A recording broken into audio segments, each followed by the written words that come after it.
1,000 lang ang Zika virus testing kits na hawak ng DOH o Department of Health ngayon. Kaya prioridad daw ng DOH na gumamit nito ang mga buntis at galing abroad. Sa ngayon, may 7 ospital na may kakayahang magsagawa ng testing sakaling may maitalang hinihinalang kaso ng Zika sa bansa. May report si Lia Manyalak del Castillo. Ito ang mga Zika virus testing kits na gagamitin para ma-detect kung may tinamaan ng virus na isang pasyente dito sa Pilipinas. 1,000 lang ang Zika virus testing kits na hawak ng DOH ngayon na nasa pangangalaga ng Research Institute for Tropical Medicine o RITM.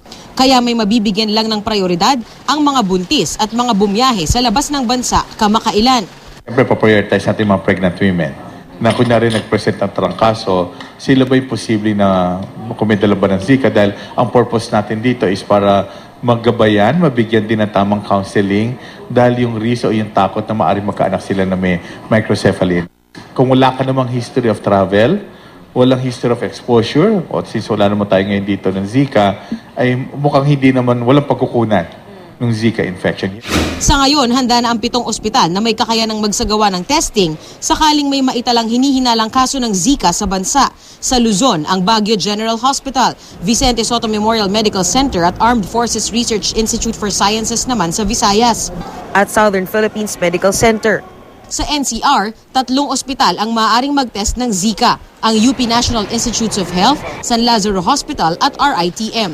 We'll reserve RITM sana sa pagbabalidate ng mga nakitang kaso, but then in the exigence of service, pwede rin sila mag-test.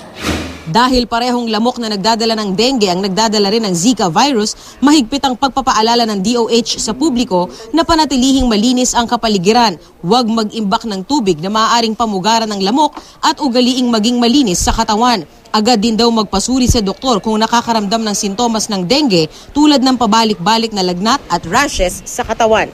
Lia Manyalak del Castillo, GMA News.